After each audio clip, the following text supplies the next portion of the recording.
On this computer. Okay, so we are live. Are we on Facebook too? No, just the Zoom Okay. recording.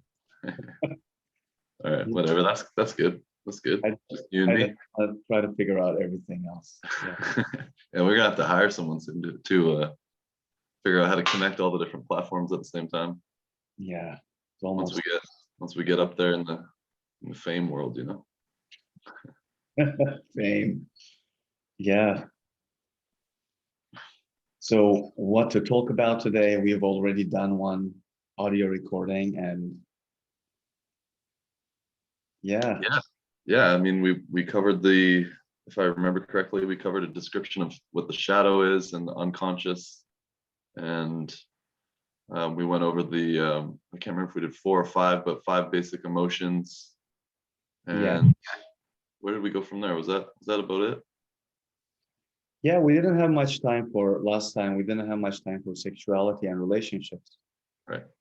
So Yeah, I mean, all of those things obviously all tie in together. So it's a nice bridging right now to step into part 2 of the conversation for sure. yeah. And the reason why I got into this work in the first place about 10 years ago, but when I started asking the big question, let's call them big questions about life, when I was about 20, 21, really got into it. It was after a breakup, and it was an extremely painful breakup. And this relationship was long distance, very difficult, and it lasted for 6 months. And I think I was depressed after at least for another 6 months. Hmm. And as I was going through the profound pain of separation, grief, and I asked myself that I want to find what love is. And I felt this extreme determination within me to make that a central part of my life. What is love? Because what I was feeling was a profound heartbreak, but at the same time, I saw from the dynamics in the relationships what love isn't also. The stuff in me unhealed, the stuff in her.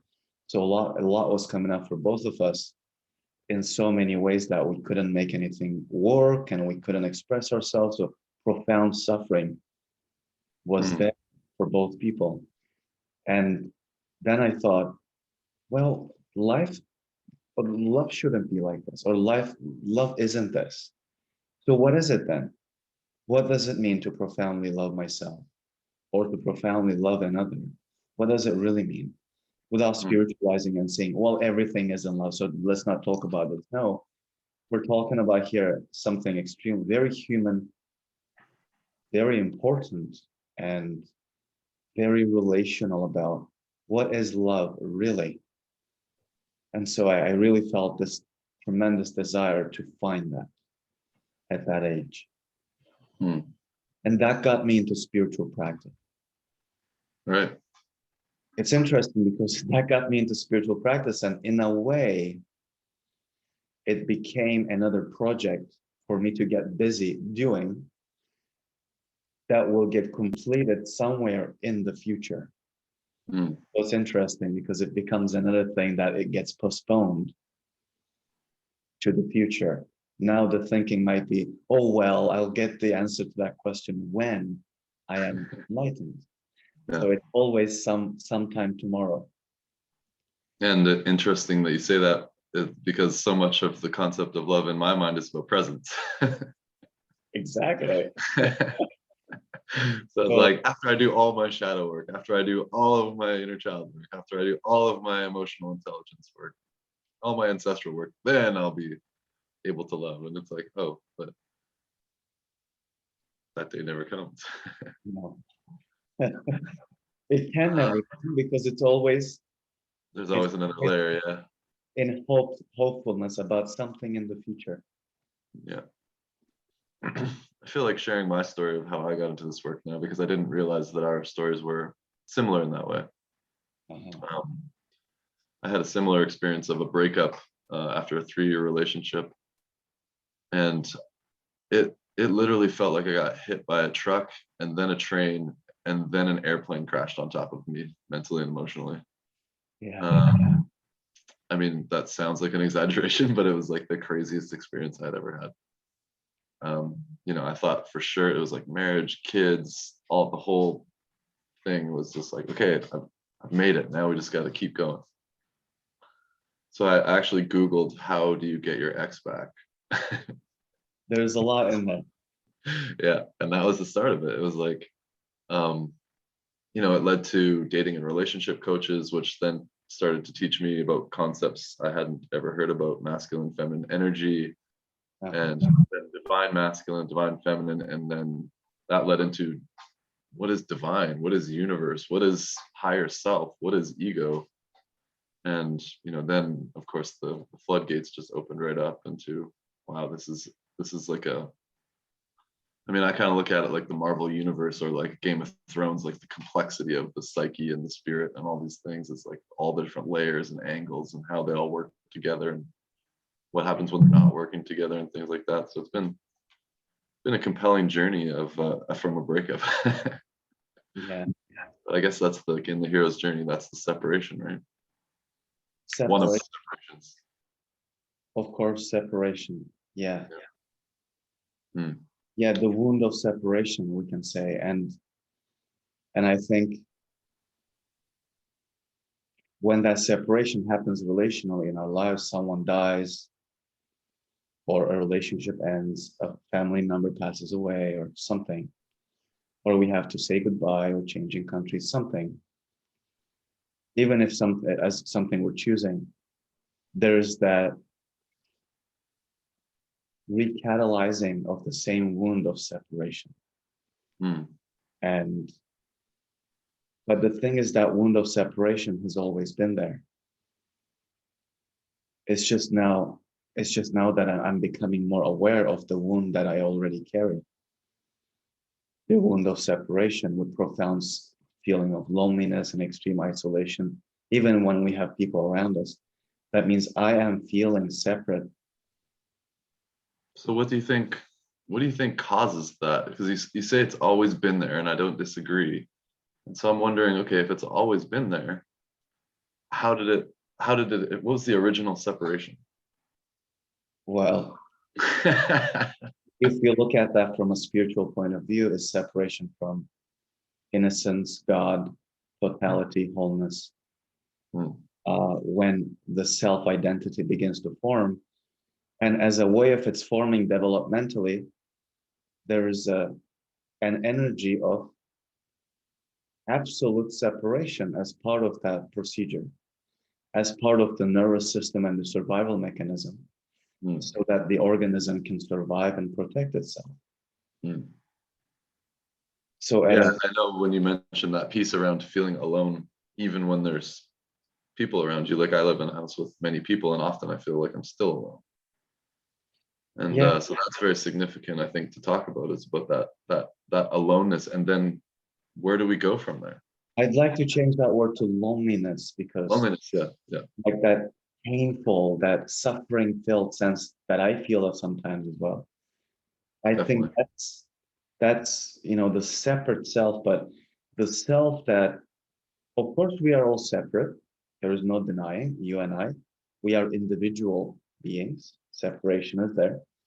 But at the same time, this separation we're talking about is at an existential and spiritual level, which doesn't actually exist, but it feels like it does, because there is only one totality. Everything is interconnected, interdependent, and inter-existing. It's almost like everything is appearing as it is in its totality. We're just different parts of it. But at that level of the separation, without the individuation, or on top of the individuation, that's perfectly normal part of this process. Just like an infinite garden of God, let's say, and each flower is a unique expression in that specific location of that garden. But now when the flower thinks that it is completely separate from every other flower, It forgets that there's only one garden.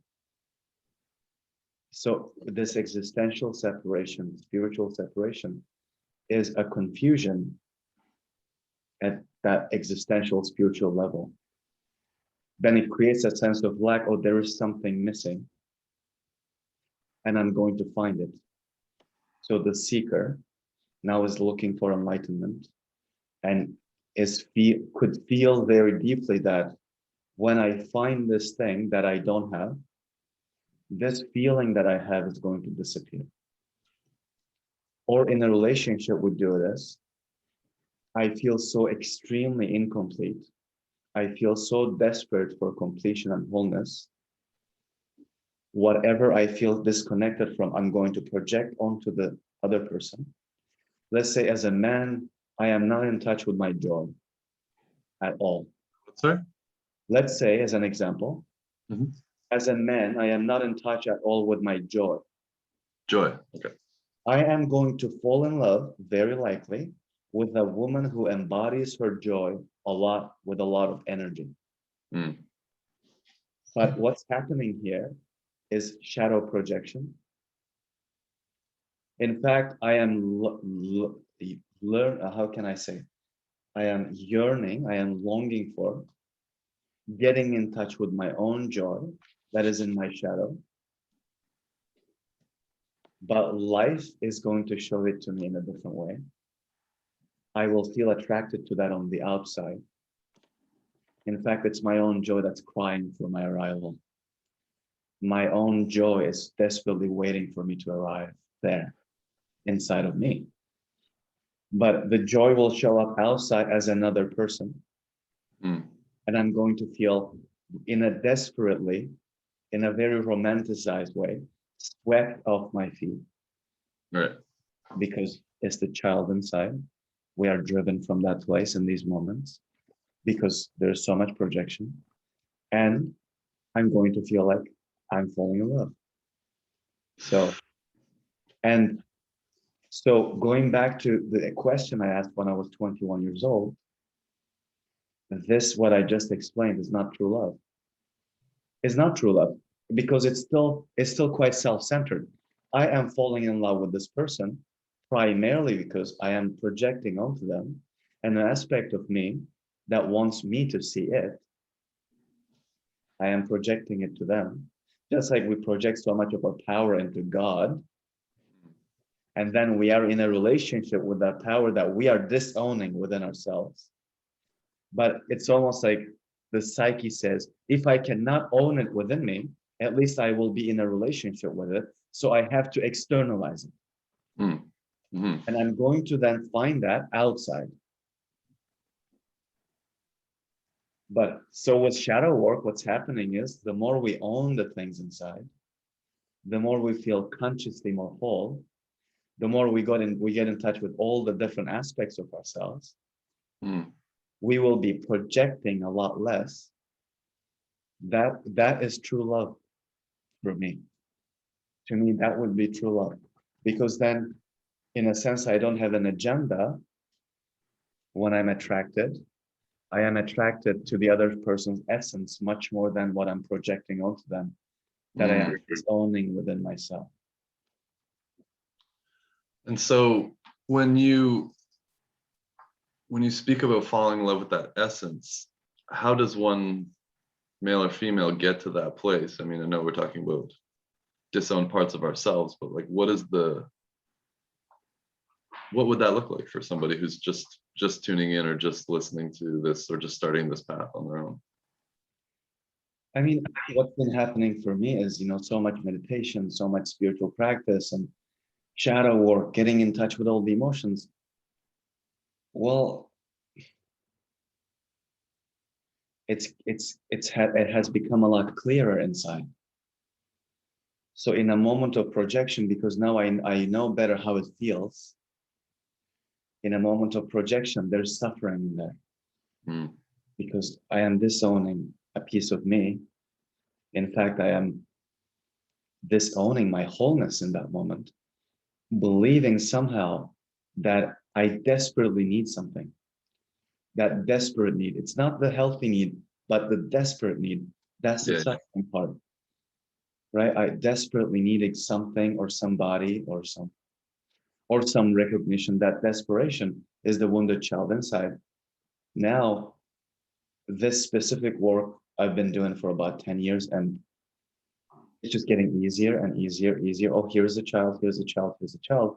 What, well, once I recognize the child, take care of him within me, become his parent in a way that my parents have never been, for example, with profound self-acceptance, love, softening to the wounding of the child that I carry within me, that I have within me, that completes the sense of isolation inside. So now I am connected with myself. Okay, I'm connected with myself now. If the other person, let's say my girlfriend, is not connecting with me in that moment, it will be a little less painful than if I was already not connecting with myself. On top of that, I'm feeling like she's not connecting with me. Mm. But once the connection is established within the self, within here, it's actually a feature of the heart, of the human heart, to turn inside to connect with whatever is happening for the individual. It's a Right. feature of our capacity to turn inside. And, you know, in psychology terms, this is self-regulation, self-soothing, connecting with the inner child. We can use those terms, but then that connection is inside. Once that connection is inside, I no longer feel lonely. I might feel alone, like I might feel happily in my aloneness, in my sovereignty, let's say, in the sovereignty of being a unique individual. In that sense, we are all alone. And there's a beauty in that. It's perfectly okay. But the loneliness part is suffering, filled with so much suffering. But to me, loneliness means now. In the past, I had a lot of confusion about it. But to me, loneliness means now that I am not connected with myself. That's the only thing that means now. Yeah. And, when we started this conversation, there was the conversation about how we both got into this was from a breakup. And, one of the things that I learned when I Googled how do you get your ex back was that there's this concept called self-love. Ah, And I was like, well, that sounds pretty easy. I love myself. I love myself, and there's all these exercises and there's all these exactly. people who want to do a PDF and a little video on YouTube. And it's like, I thought that I loved myself. I thought that I was connecting with myself. I thought all these things. And then when I actually experienced it because of continual pain and loneliness and even senses of like desperation for connection in some way, like eventually that ice got thinner and thinner and thinner, and then it broke through. I broke through, I would say, to this experience I had with the counselor that does internal family systems work. Yeah. And then I felt it for the first time. And I was Yeah. like, oh, like that's the thing. Like that's the polarization of loneliness. That's the complete homeness, the complete connection, right? So when you were sharing that, it really activated that memory in myself of that first moment of actual self-love, actual presence with myself, actual connection. And subsequently the relationships afterwards continually and still continue to get better and better as I continue to do that work. I really appreciate that you took that angle with your share there. Yeah, thank you. And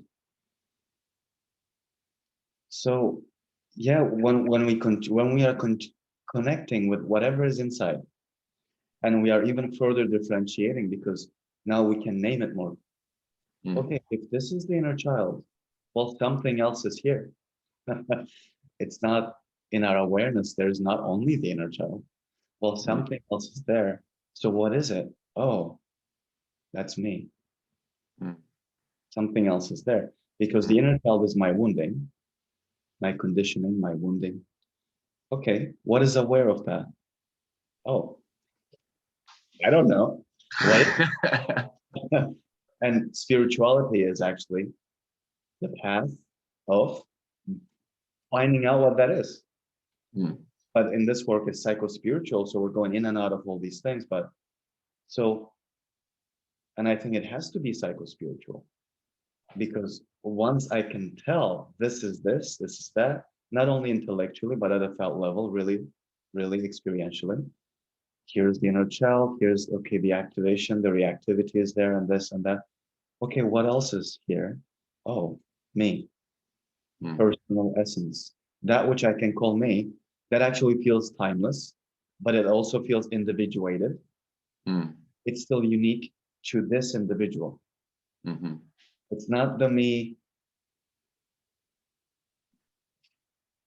as its essence, of course, it's all the same.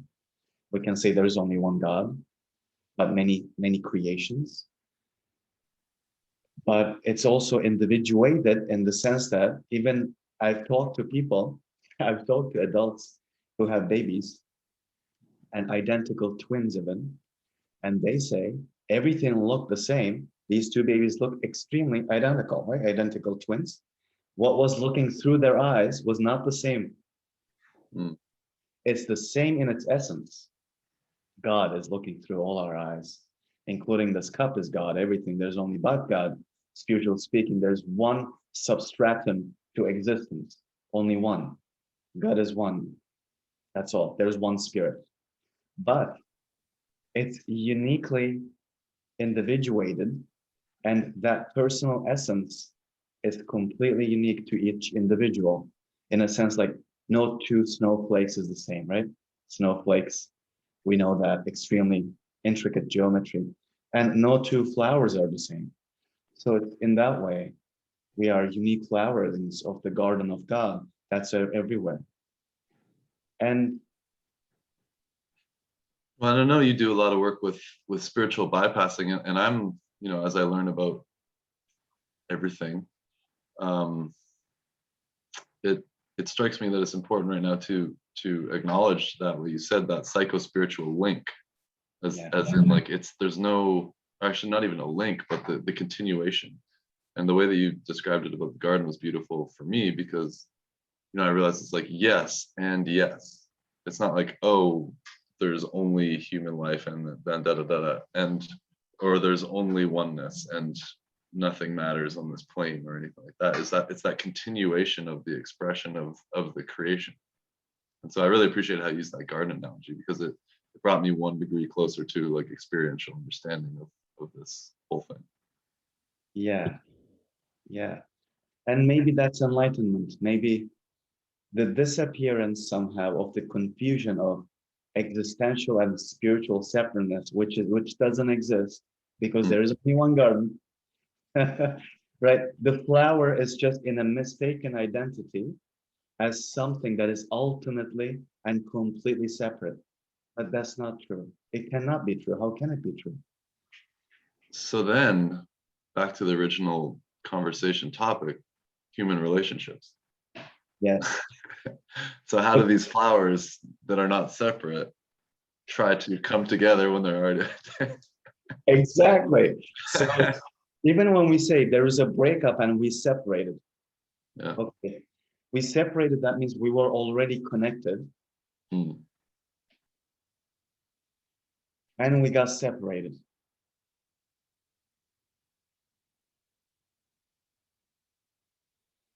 And because we're separate, we can connect.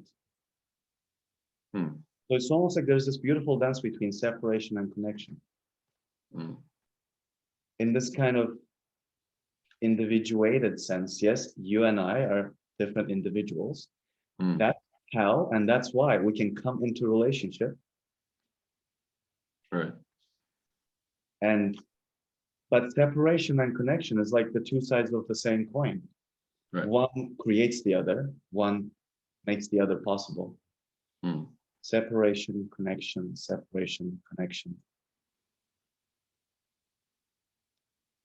So So I think, to simplify even more, what does that mean for your average non-spiritual person who just wants to have better relationships? How do we begin that journey of, I mean, other than, you know, of course, experiencing things like this video that we're doing right now, and then saying, oh, there might be something more. How do I step into that moreness? yeah, I mean, something that we all have, I think we all have a thirst for love, Mm. maybe another thirst for truth, honesty, truth. I think these are like such incredible values that it's really in our heart, in our depths, like love and truth. Like, what is happening here? What is this whole thing going on? Love of the individual, love for family, love for friends, love for partners, romantic partners. And so it's almost like there's no escape from it because we are Right. tremendously drawn into this. How can we not? I mean, the whole garden is in love with itself continuously, Mm. continuously. So even if if the flower feels like somehow it's separate from the entire I'm so garden, alone, yeah, so lonely. so lonely and separate. And developmentally, I believe there is no stepping over that stage. I see it now as a developmental stage. Mm. It's part of this unfolding. It's part of this unfolding. The illusion of separation in that way is part of this unfolding. Mm. It seems to come to an end. The confusion of separation seems to come to an end. And I think once we go into relationship too, that's such an incredible place, really potent place to experiment with. What does it mean to connect with someone? Mm. What does it even mean? So what does it mean? So you and I are connecting. That means there is an I, and then there is a you. And then the question comes, what is this I? And then, introspection. Okay, which I is this? And then internally, okay, then which is the I who hates you? Sometimes, maybe just saying, right? Example. Which I is the one that is in love, and which one is the I that is afraid? Which one is the I that feels desperate or whatever? And once we look inside and start to have more clarity, okay, this is my wounding. That's how I get reactive. When I get really reactive, I feel disconnected from my heart, and that I can no longer remember that this is someone I care about, and I can do things to hurt them, and then I'll regret this. So in a relational field, it's profoundly potent because we get to discover what this individuality is, what it means for two people to relate to each other. Mm.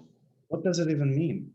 And the mystery of it, the sacredness of it, the profound magic of it all.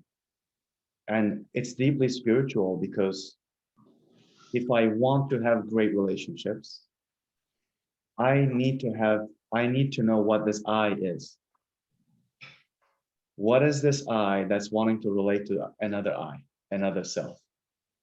So I just want to pause you there because I came unprepared without a charger, and it's Okay, telling me I need to get a charger. So I think this is a good place to take a quick pause, and sure, then let's leave it on. let's leave it on. Yeah, Yeah, that's what I thought. But I'm okay, great. just gonna run. I'll be right back. Yeah.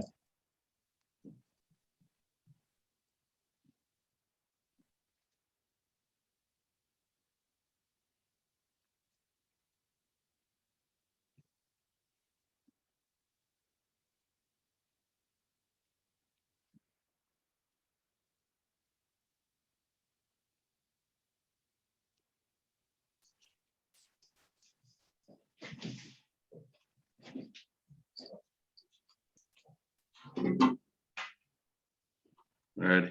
Yeah, I just noticed that it's also possible to pause it and then you continue with the same recording, which is cool. Oh, okay. Learning. Yeah. So I it's my experience has been that, let me put it this way. The most profound questions I've had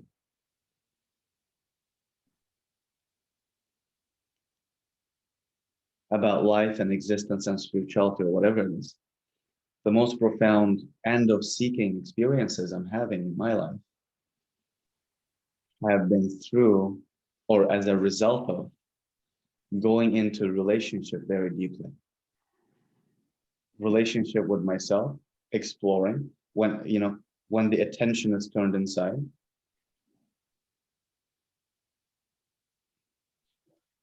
Attention turned inside, I am relating to all the different parts of me. And then when the attention is turned outside, then I'm relating to my experience in the moment.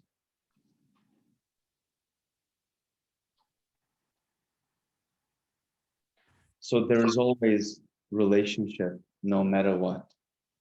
Mm. We are always in relation. And I find that extremely beautiful.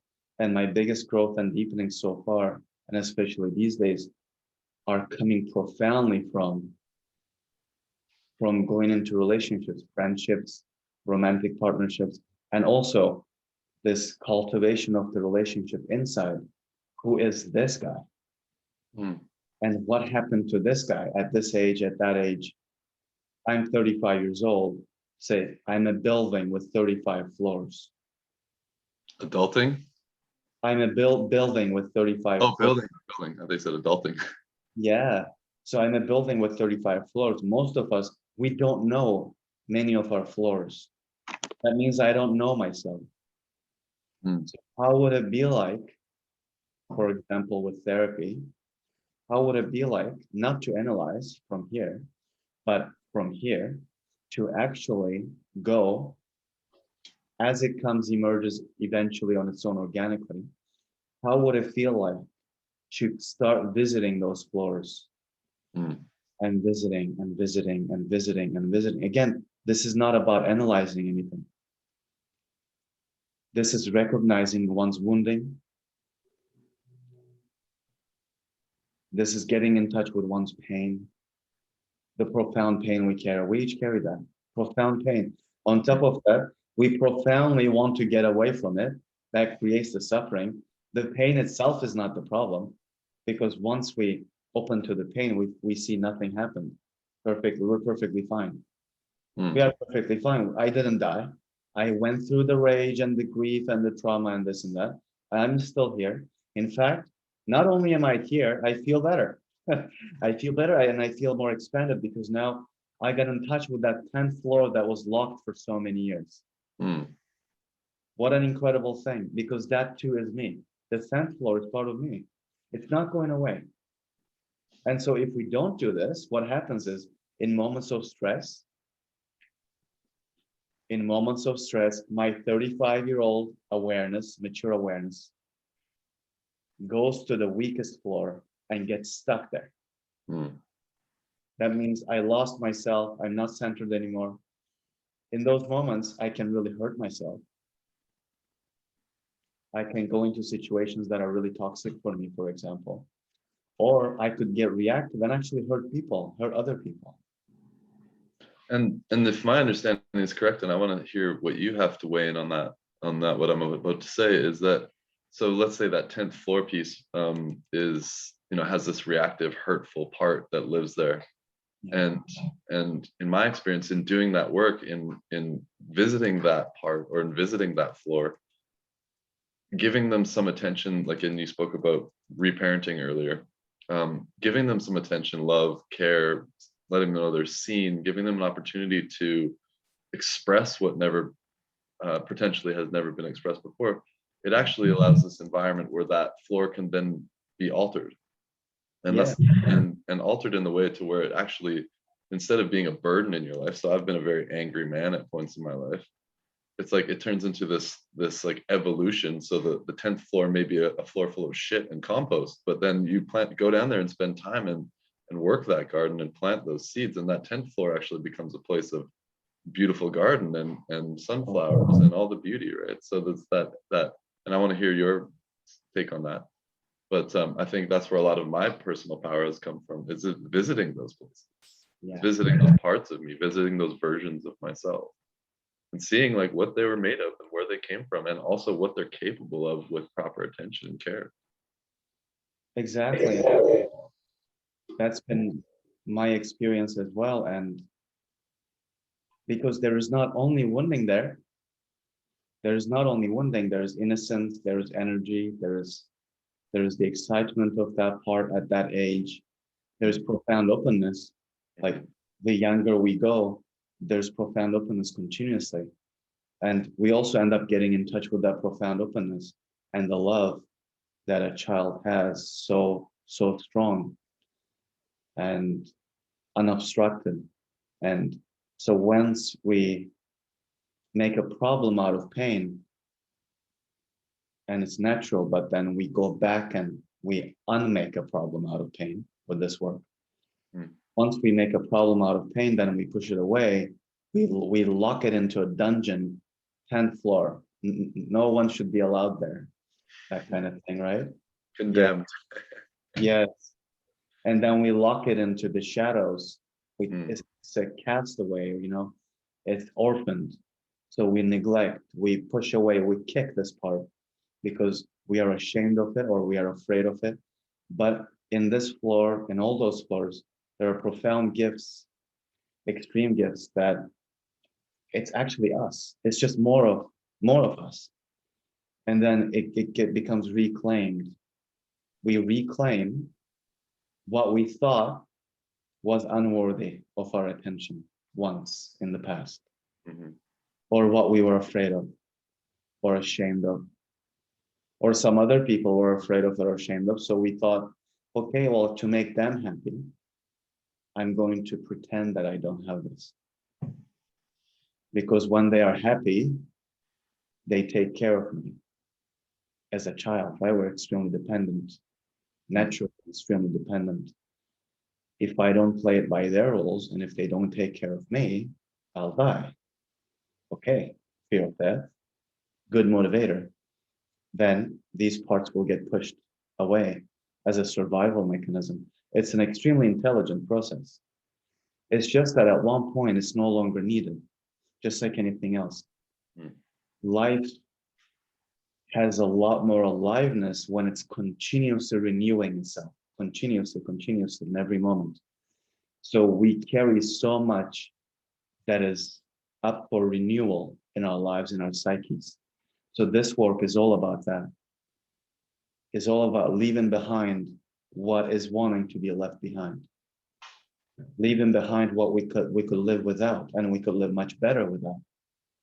And then reclaiming what we also disconnected from by pushing something away. Mm.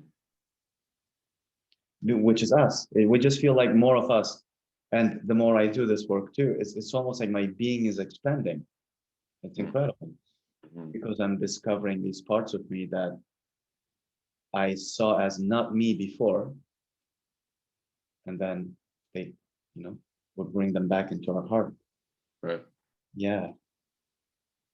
And so if I'm seeing internally continuously, I'm going to see a lot of things inside.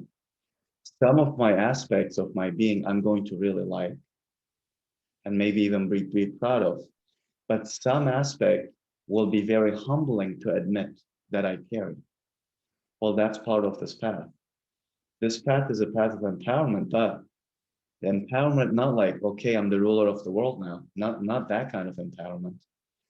Empowerment that's also extremely humbling because whatever I see outside as I judge and condemn and want to hate and destroy, at least some traces of that, at least, are going to exist within myself. When I look down more deeply, look inside, I'm going to encounter a lot of traits within me. Some things are bad, or the good, the bad, and the ugly. They're all in there. They all have their gifts as well, but there might be things that are not very easy for us to admit. Maybe I manipulate people. Maybe I try to control them. So with this work, we get to see those. And also we go to address the pain that is animating those patterns.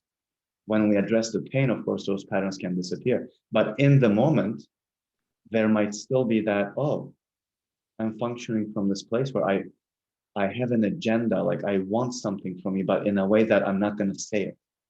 I'm going to try to manipulate you. So through this work, we get to see all that. And it's extremely humbling, but it's not easy. But the more we see those inside, how can I have so much judgment, condemnation to people outside? Once I've seen the parts of me that are also like this, that I'm not proud of, let's say, it's just that much harder now to condemn so strongly, right? So right, self-righteously other people, or very in a very entitled way to talk about something. It's not very easy.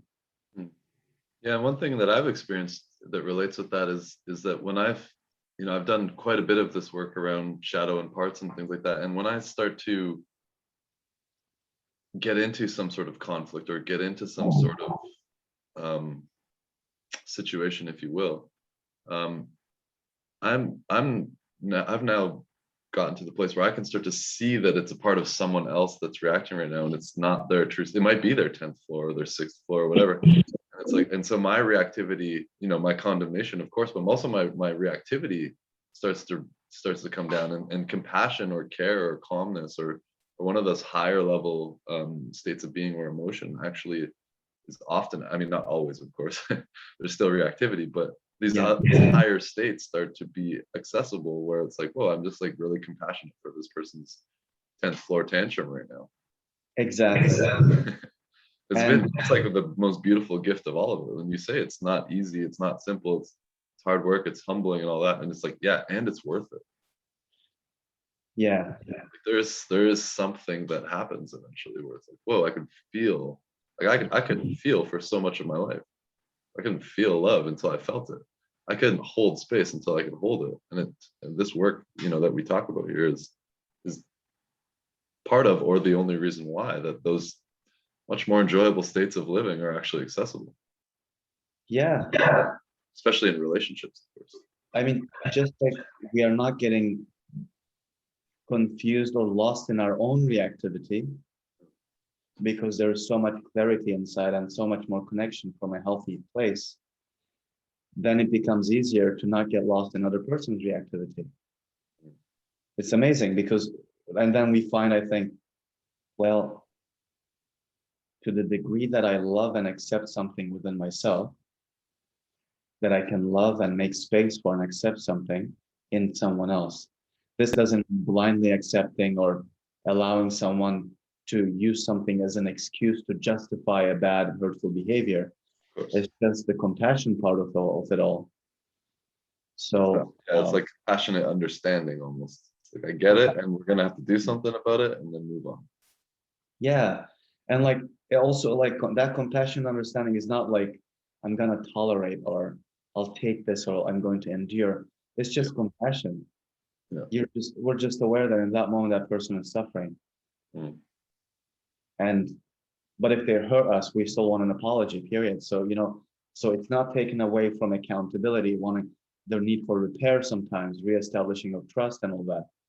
So in a sense, no one's getting away with anything, but well, there's a lot of compassion because how can it not be? Sometimes we might also compassionately let people go or let go of people, let go of our wanting to connect with someone if we find that it's just not working, or maybe it's simply not a good fit, or we're feeling, although we feel compassionate towards them, maybe we're feeling continuously unfulfilled and unsatisfied. It's just not working. It's just something in a very human, natural level. It's just not a good fit. And then we might choose to say goodbye, but that too can be done with profound compassion and love. Yeah, I think you taught me a term one time, blind compassion, was it, or toxic compassion or something, where it was like that sort of get out of jail free card that you're kind of mentioning here, where it's like, oh, because I'm compassionate, you don't have to be accountable for your actions. Oh, because I'm compassionate, you're now no longer responsible for that because you're a victim to what happens in your life, etc. So what was that term again? Blind compassion. Yeah, I mean, blind compassion is a collapse of the heart. It's not the empowered heart. Basically, it's a collapse where we give in a way that we give ourselves away. We give in a very unhealthy way, where instead of actually telling the other person that I'm hurt by this behavior, we're making excuses for people's shitty behavior. And it's usually a fear of confrontation or a fear of. It's almost like, yeah, it's almost like compassion, like false compassion covering up fear of confrontation, or like fear of standing in your voice or in your power, or taking that risk that you might lose this relationship if you say something. Exactly. Yeah. It's our own fear. So that kind of love is again self-centered love because I have an agenda. In fact, what I'm looking out for is my own comfort. It's such a self-centered love, and we call that compassion. That's bullshit. It's not compassion. Yeah. In fact, by me enabling this person's bad patterns, hurtful patterns to continue, by not challenging or confronting them, I'm not being loving to them. The more loving thing, sometimes compassion must be fierce. The more loving thing is to bring them face to face with the consequences of their actions, face to face. Right. Hey, when you do this, that really hurts me. That really hurts me because I trust you. And how can I trust you if you're lying to me? And I want to trust you because I value our friendship or romantic relationship, whatever. So it's as simple as that. But if we're refusing to do that, what am I really looking out for? I'm looking out for my comfort. I'm not looking out for the quality of my relationship. I'm not looking out for the evolution, the progression of this individual who is treating me in this way. Mm.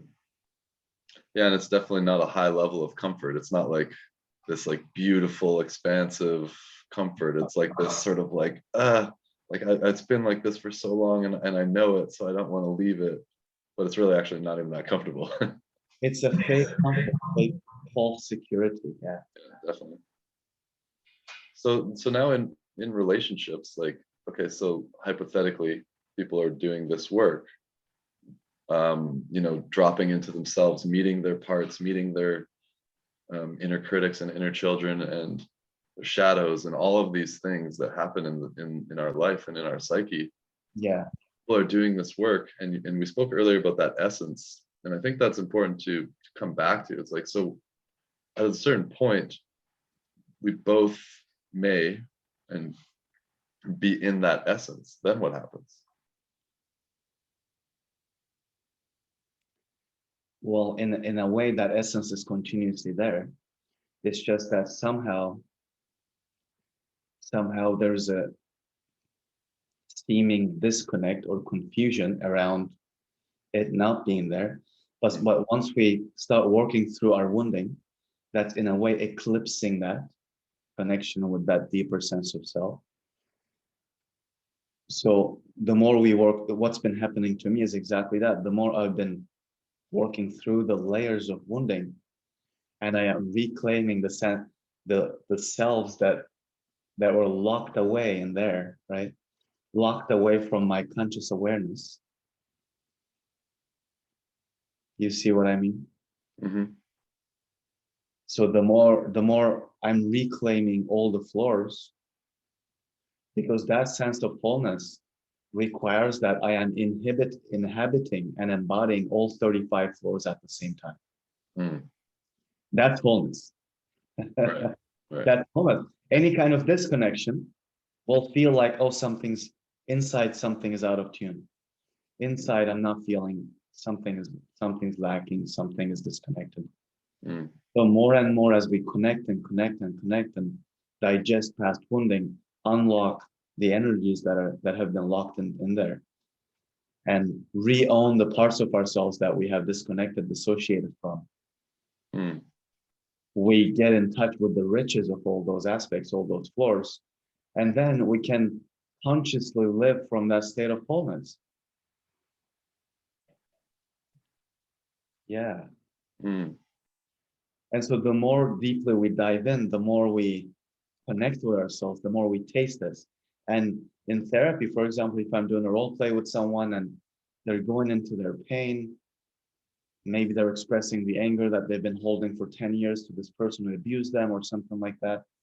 And once they feel that anger, that rage, suddenly it all gets expressed in a healthy, safe setting. And then the tears come. What a profound opening. Well, in that opening, they taste wholeness. Mm. In that opening, they taste that profound wholeness that they are. That's who they are. Mm. Yeah, that's been my experience with doing men's work and shadow work and parts work and things like that. It's like this like that feeling that you spoke about, that something's out of tune, and then it gets worse and worse to something's clunking and something's exploding, and then some process or some therapy session or whatever it turns out to be may happen, you know, whether it's with friends or with family or with a therapist, and then that wholeness comes afterwards, and it's almost like, and then it fades away, and then we go back into the mind and back into the limited self, and then it kind of builds again. And then for me, my experience has been this, like, where it's the time in between starts shortening, to where it's like these things happen, but also the time it takes to move through them shortens, where it's like, well, this happens, and now back to wholeness. Like, it's almost like I guess if you did like a ooh, ooh, ooh,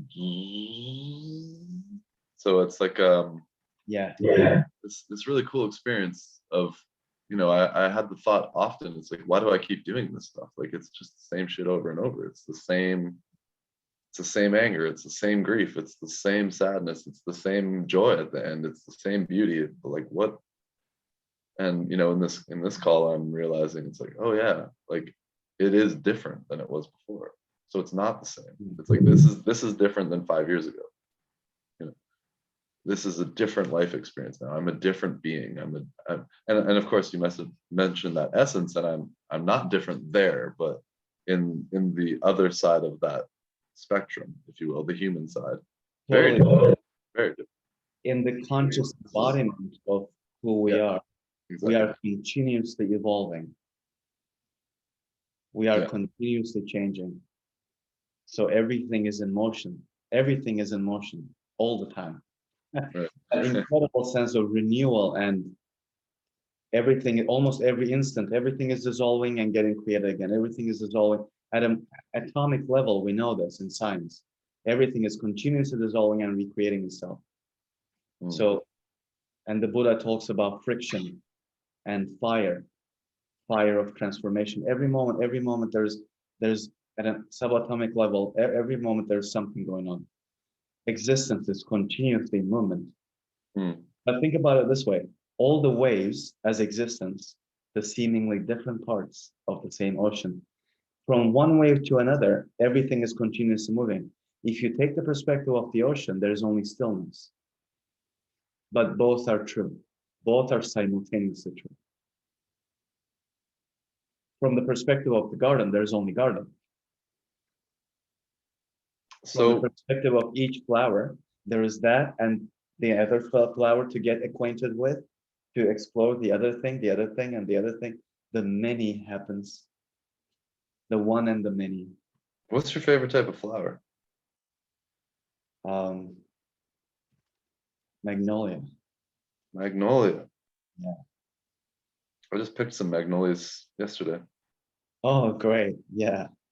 I like magnolias quite a bit. I love roses as well, so it's hard to pick a favorite. Okay. Those are two good picks, though. Those are two good. And jasmine. I really love those jasmine. Yeah. Beautiful. I was just curious when you said garden and flowers. Like, Yeah. This man's favorite flowers. Yeah. Yeah. Is there anything else that you want to cover on relationships before we move into how sexuality interacts with all of these concepts we've spoken about? Again, relationship is so at the core of all this, because love is at the core of all this, and self is at the core of all this, and relationship brings all that together. Me and the other, and the mystery all in between, and this thing, that love that I'm seeking within myself, within the other, in the relationship. So all the mysteries of the universe, I think, are within relationships. So that realm of relating is profoundly potent. If anyone is feeling spiritually ambitious, I'd say, if you're meditating a lot, stop meditating so much, get into a relationship. Get into relationships so deeply, make that your spiritual practice. And don't hold back, in the sense that engage fully, engage continuously with life, and give a chance to the person you already are. The person you already are. That's the key. And all this work is not about becoming something we're not. It's about getting in touch with what already is here. It's just that because we have dissociated from so much inside shadow, once we bring them back, that's who we are already. And this is all about that. It's not about, this is not a self-improvement project, right? It's not like, From one ego to another ego. It's about like when you say that self-improving, I feel it's important to be like, oh, this is not about removing anger from our lives. This is not about removing sadness from our lives. This is not about denying that our father was in jail or whatever as a kid. It's about expanding into what we really are. Or yeah, maybe that's not the right phrasing, but you know what I'm saying, and you always do a good job of using the nice term that I'm missing. But I mean, it's a bit difficult to talk about it all because we can still say, well, compared to 10 years ago, even compared to a year ago, even compared to 3 months ago, I feel like I have become more compassionate.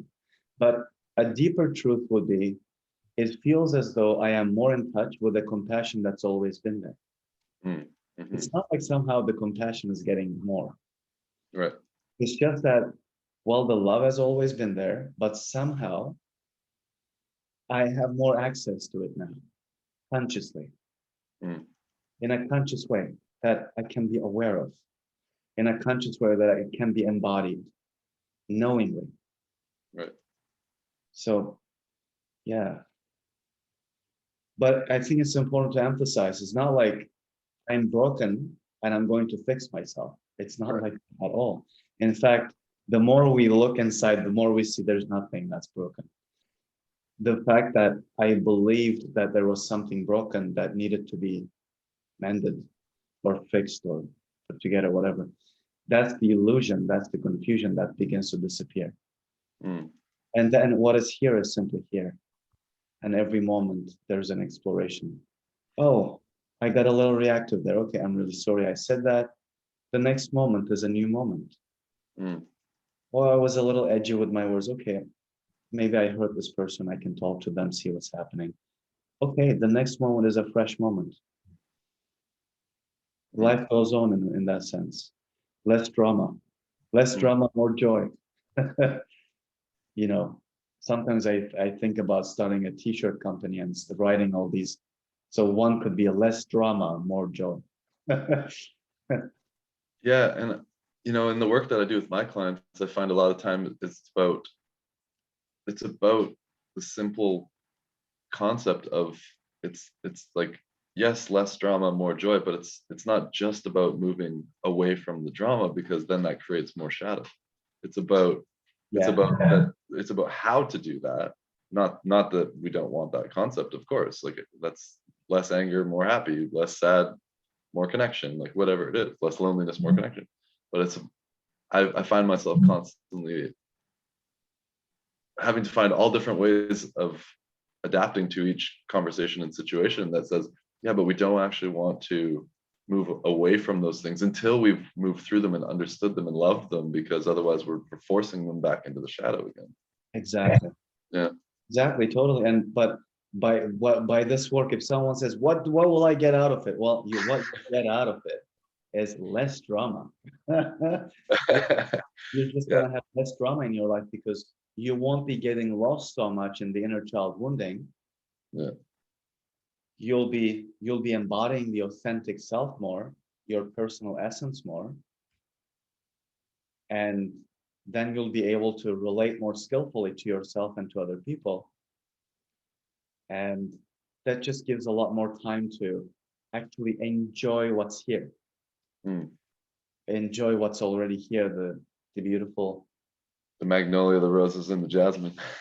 yeah, the flowers, the ocean, the look at someone's eyes, all the incredible nuances of another human being, the mystery of what it means to be embodied even, the mystery of what it means to live as a body, to be expressing this incredible mystery as an embodied being who knows who is going to die. What does that, how does that feel like? Yeah. What's the experience of that? Oh, yeah, in a sense, even even if every moment starts to feel like an eternity, spiritually speaking, there is this Cenk, as he is going to come to an end. This is the unique flowering of personalized Cenkness, which is which has an expiry date. And there's absolutely no escape from that. No escape from that at all. What does it mean to know, knowing that something is going to end for sure? Mhm. What does that mean to live that way? Well, we get to experiment all that. We get to be here as that and show up for our lives. And in our short time here together, who knows what's going to happen in 5 minutes? Who knows what's going to happen in 10 minutes, 15, 20 minutes, 5 hours? Nobody knows. Nobody. There's no way of knowing it. How would it feel to live with that as that unknowing, as that just openness, right? But there's a lot of fears that come with that. So we look with the fear. Whatever seems like the obstacle is the thing to move through. Whatever comes as, oh, I don't want to open to that because I'm gonna lose this. Okay, then that we look at that. Then we work on that one until it is seen so profoundly that it's not a problem. Mm. And then something opens up. Mhm. And it's just that we get to express consciously what we are, just a little more deeply, a little more profoundly, a little more in the body, in flesh, right? And participate with life from that place. So engaging with life is so important, engaging with life. If I'm so afraid of getting hurt, I will never know what love is. Never. Mm. That's completely impossible. So life is making an agreement with us. Life says, you have to open to everything that I have, all of it. If you want the joy, you gotta be okay with the pain. If you want the happiness, the grief, the loss, all of it. If you want the excitement of life, of aliveness, the alertness, or whatever, the joy, the sense of life, you got to open to your fears because fear has a lot of trapped energy in it. So it's like all these opposites. Life says you got to open to it all. If you want any of it, you have to have all of it. Mm. Well, that's just the deal. And here we are. Those are the rules of the game. So I have about half an hour, 40 minutes left in me before I have a client at 11. Yeah. Um, is there So let's talk anything? about sex. What's that? So let's talk about sex. Yeah, man, that's what I want. That's why I'm here. Are you Yeah. ever late? So relationships, right? Romantic relationship, especially, of course. So sexuality is such a huge part of our lives, of our being, of romantic relationships, and I mean, as two men here, I know that I've been in my evolution and my deepening of myself. Looking at my sexuality has been such a huge part. Looking at my sexuality in a sense, okay, as a man, first a teenager and then growing older, 20s, 30s, I'm 35 now. How am I using my sexuality? What is my relationship with my sexual energy? Mm. So, because sex is so pleasurable, just like anything else that's very pleasurable, we can use it as an escape from pain as a distraction. And as we know, everything that we use as an escape from something else, as a distraction, can also become an addiction. And we don't want our sexuality to have compulsion, addiction, or a sense of desperation. Yeah, But I remember in the course that you put on where I met you at your, I think it was your first Brave Men course. You did an exercise that I thought was very beautiful, and it was like what does sex give you?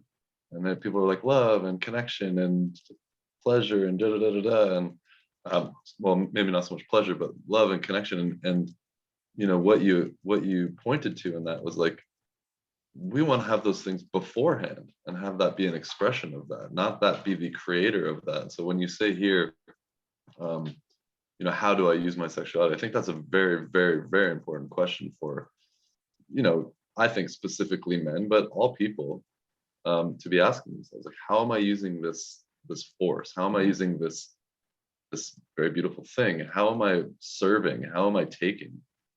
Asking these questions, you know, from all levels, from the human level, from the spiritual level, like, and everything in between on that continuum of continuity. Like how am I taking? How am I giving? What am I expecting? Like, oh, there's a lot of very, very important questions in that, what you just said. How am I using this energy? Yeah, because sexuality without connection to one's heart, and I'm talking about me being connected to my heart, which is the only place from which I can connect with someone else's heart. If I'm not connected with mine, I cannot connect with the other. So if I'm connected with my heart during sexuality, then I feel more whole inside. From that place, then it's a celebration of that wholeness with another individual. Instead of looking to sexuality to give me something I feel like I'm lacking inside of me. Then what becomes to the other person? Oh, well, they just become a player in my game. In my little game of getting what I want from a place of desperation. So what are they? Well, actually, I end up dehumanizing them. I objectify them because I'm not connected with my heart. That means I have dehumanized myself to begin with. Not to mention the impacts of that. I've objectified. Yeah, and I've already objectified myself. I'm objectifying also my sexuality.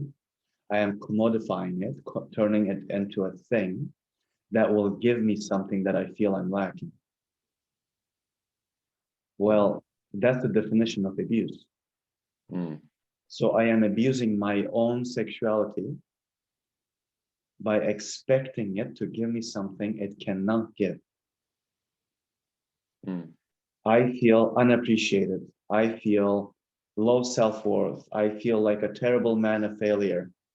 But I'm going to sleep with so many women because I want that sexual activity to give me an ego boost so I'll feel better about myself. Wow. So one, that is not going to happen. What you mean, the feeling better about oneself? Exactly. That is not going to be happen. It's extremely short-lived. And yeah, I could vouch for that. That doesn't happen. Two, it turns into an addiction because now there's different wiring in the system. Because I am trying to not admit something that I'm feeling. I am running away from a pain within me by using this thing. It can be anything, even spirituality, even anything can be that, as long as it's used in this way. So what am I doing? What I'm screwing myself, really. I am first abusing my own sexuality. I am abusing the pleasure capacity of my human experience, of my body, to distract myself from a pain that I feel within myself. Well, that's self-abuse. It's also self-abandonment in a sense, isn't it? Profound self-abandonment. Because that 10th floor piece that wants us to come down and tend that garden is essentially getting a big fuck you. No, I'm going to run away from you as far as I possibly can for something that feels good for a very short amount of time. Exactly. Oh, it's just so. And then that breeds that original loneliness that we first felt because we're abandoning all of ourselves. Whoa, I've never drawn that line before. That's crazy. Totally. It's profound self-abandonment. And the entire work that we're talking about is the opposite of that. It's actually coming back to what's here. Mm, Coming back to what's here, what's been here for so long, mm, continuously coming back and coming back and coming back, and finding that it's actually okay to feel it. It's mm, perfectly fine to feel it all, perfectly fine. And then with that found wholeness, then when we go out into something, it's coming from that wholeness. I'm connected with my heart. I am seeing the other person as a full human being in their own right. I am actually connecting with them mm, instead of them being another toy in my self-distraction game, mm. right? I'm So feeling this conversation. Like this has been a lot of my life of like that distraction piece, whether sex or alcohol or whatever. I mean, yeah, it's so profound to have this conversation right now to, you know, to really sit in this truth of how much I've abandoned myself and you know, and then of course that projection piece we talked about earlier, projecting it onto everybody else that they've abandoned me and that this person's abandoned me and this person's left and this person's died and that self-abandonment piece and coming back home is the that home coming back within. It's just so beautiful to hear. I'm like feeling it right now. yeah, and there is a wound. There is a wound because maybe the thing is sometimes we do get abandoned by people. Mhm. So there can be a wound in that too, relationally. Right, right, There can be a wounding. So that's also needs to be honored. right, And that wounding, then the more we work with it, at least now I am not abandoning my wounding. right. Okay, then I am not abandoning myself. So I'm strengthening my connection with myself. Okay, maybe people don't accept me, but that creates a hurt inside. Can I open to that hurt? Can I open to my own pain of not being accepted by other people? Can I can I accept my own pain of not being accepted by other people? Can I stay with my own wound of abandonment instead of abandoning it one more time? Can I accept my pain of rejection? That means what was done to me, I'm refusing not to do to myself. Mm, Right? What was done to me ends here, right here, because I'm beautiful, not going to do that to myself. beautiful. So I am opening to that wound, and that's where self-love is, self-acceptance is, coming home to ourselves. Mm, If I am yeah. at home within myself,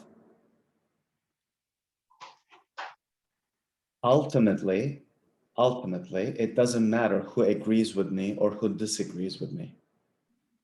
If I'm at home with myself, Mm, it's that much more manageable. It's okay. In a group of 10 people, I have a different opinion. I'm not going to feel like I have to hide it. mm, It will be perfectly fine. It's just that I don't think that way. That's all. mm, Not like I need to prove anything. No. It's just I accepted. This is how I feel. I'm going to express myself. So it's different than also trying to change people's minds, right? Because right. trying to change people's minds could also be part of our suffering. In this one, eventually, we feel like this. Well, this is how I am. This is how I show up in life. And that's just the way it is.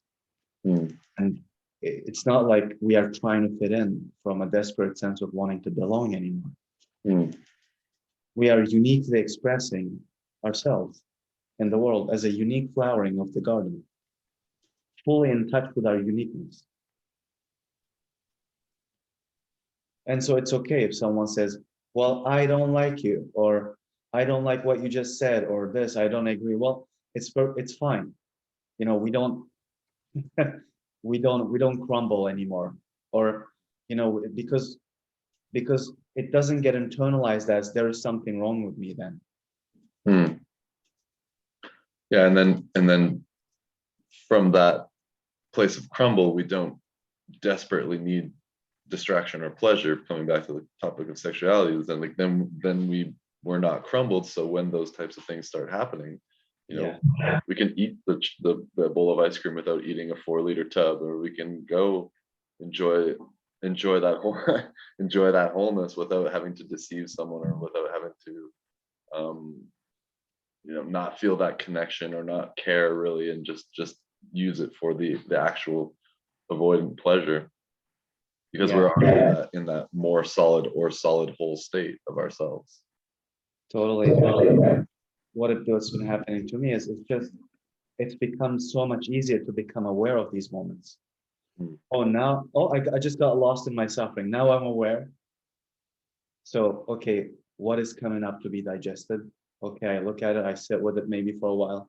Mm. I work with it, maybe write about it, talk about it, do an adult temper tantrum to energy, like, and then, okay, I am now again consciously back in the sense of wholeness. And then it gets easier, and sometimes something big comes. Oh, maybe this trauma that I was not aware of, it just showed itself. Because of the work that's being done, there is so much more strength in the system. Now deeper things are getting revealed. Okay, Mm. oh, this one too. Another layer, another layer, another layer, towards deeper And wholeness, towards deeper wholeness and peace and excitement and everything, all the beautiful. But so the more we get strengthened inside, like we have more inner stability, let's say sturdiness somehow, then the organism starts to reveal more of its own wounding to us for it to get digested. for me, a lot of that strength has been in self-trust. Like, and I mean in self, I mean like literally inner children trusting that I'm going to do the right things as the physical being in the physical world, with the ultimately the access to the mind and the actions. It's like, as I've done this work, my internal world self has started to trust me. I've started to trust myself more, to where it's Yeah, like I can walk into a room and say I have a different opinion, and know that even if I have those feelings come up, they know that I'm going, those feelings being the they that I'm speaking of, know that I'm going to tend to them, know that I'm going to show up for them. And they're like, okay, so we're going to now give you the next layer. You know, sometimes it's at times when I wouldn't want them to give me the next layer, but I go there with them, yeah, with myself. And the beauty that comes after that is immense, right? So that strength for me has been a lot in like trust. And I know trust in relationships and trust in sexuality and trust in oneself is such a huge thing for humanity, yeah. especially these days. Like, to have that strength right now in these times is invaluable. And the more, the less fear there is, the less fear there is, the more trust there is, and life is easier that way and more beautiful. And just going back to sexuality, then, so if we're bringing wholeness to our sexuality instead of sex becoming an inner child woundedness fix, quick fix for inner child woundedness, like unconscious suffering filled game or whatever, you know, then, so if we're bringing wholeness to our sexuality, then I'm already coming to it feeling relaxed, loose, feeling this trust within me, at peace within, connected within. Mm. And then there cannot be a sense of rush. This doesn't mean there's not going to be passion and quickness in the action, lots of energy. But the sense of rush is not there. When we are present and when we are really anchored in here, there is no sense of rush because there is no next moment. It's all happening here. There's Mm. only one big infinite now within which everything is arising. And in that profound relaxation, for example, the mind is not in it. Will I last this long? Oh, let's do this for sure. And then I want to have her in this position, in that position. The mind, this thing, going so fast. It's just not part of the picture anymore. Because this is actually, because of the wounding inside, gives rise to this hyper thinking that knows only past and future. It doesn't know how to stay here. Once the wounding has been digested to a significant degree, in a moment like that, when we show up, there is so much of the present moment, incredible mystery of life and bodies and the other person, that we're just not functioning from mind anymore. There's so much feeling and connection, and everything stops there. So how long am I going to last? Performance anxiety, all that is just, there's no, they're either extremely diminished, or they're just simply not there. Or if they are there, then they can be communicated too, because all these skills, that communication, transparency, vulnerability, so they can be communicated. The moment we communicate it, it loses its power. We feel more present. We connect through being vulnerable. We are more fully there. And then connection, love, peace, joy, aliveness, sexuality, we don't know anymore how these things are, how they connect, or if they're different anymore, or they all get expressed in the same moment. Mm. And then sometimes like the bodies almost are moving themselves, and it's just, there's such an effortless flowing, such an effortless melting into each other, but in a healthy way, not like fusing. The inner child wants to fuse and disappear. We're not talking about that. We're talking about a profound connection of two individuated flowers. We're not talking about somehow trying to get rid of our boundaries because we want to fuse, because we cannot take who we are anymore. Mm. It's not something like that. It's something like, oh my God, separate. Yes, we are separate. And I wonder how close we can get. But I'm not losing ourselves in each other, not this homogenous thing, but how profoundly close can I get, still maintaining my healthy boundaries? And especially when it comes to sexual, healthy boundaries is so important. In a lot of sex, the self-abuse, the abuse of the other, is because we are not honoring our healthy boundaries. Mm. But this here, we're talking about profound honoring of healthy boundaries, and two people relating and seeing for themselves how close can we get without losing our focus of ourselves and of the other person. So we still have clarity of, here I am, there you are. How close can we get? And maybe at some point, all the boundaries, but there's no desire to get rid of boundaries, because that's another symptom of suffering.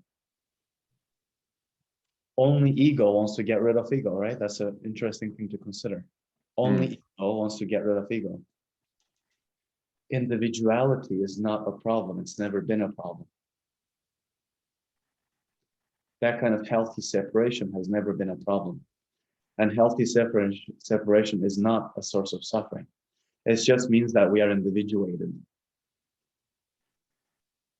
That's the healthy separation. Being our own unique flower, and then two flowers, although ultimately part of the same garden, although ultimately a direct expression of the same garden, yet still two flowers. How close can we get?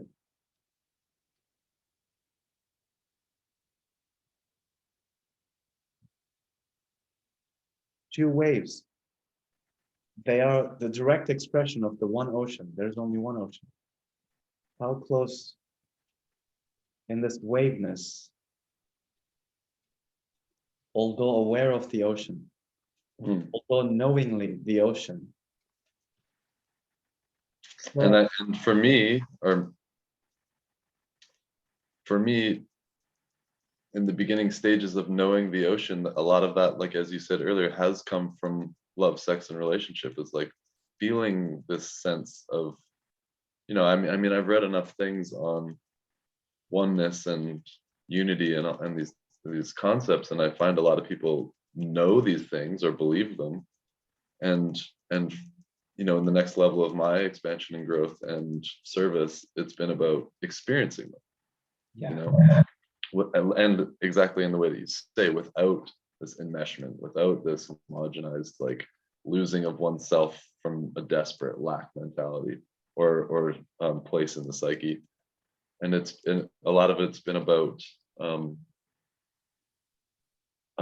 experiential, and you know, in the last year I've experienced the most pain I've ever experienced in all forms: mental, physical, emotional. I don't know about spiritual, but definitely those three. And also the opening that I've experienced. It was a ripping opening, but opening has been so profoundly beautiful, so profoundly powerful. The empowerment that has come from that, the sense of trust and strength within, as you spoke about, has come so far from those experiences, and actually, you know, thankfully having the team and willingness in myself to support those things. But that's where that experiential piece around experiencing the garden, instead of focusing on a petal of my flower and not avoiding that petal of that flower, but at the same time experiencing the petal and the garden, has come through. And I, you know, I didn't really buy it the first time you told me that, but I, you know, in experiencing it over the last year, I was like, yeah, like that's some of the deepest experiences I've had, other than at the 10-day Vipassana, of like infinite euphoric bliss. You know, whether it's painful, whether it's pleasurable, it's that experiential knowledge of that garden piece that has been so beautiful for me in those arenas of love, sex, and relationships, for sure. And say that we are, but I find that's not quite cutting it either. We are something profound. We are something profound expressing itself as this moment, including the flowers and the differentiated ocean, and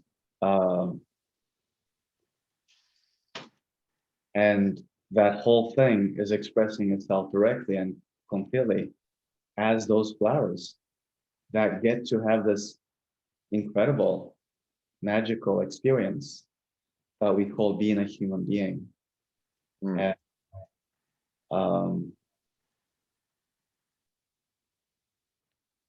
so what, you know, as we come pretty close here to our time, what are you doing these days to help people through this process, to introduce people to this process, to guide people through this process? What are you offering these days?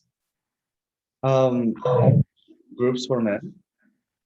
Yeah, I found this new format. I think it's working well.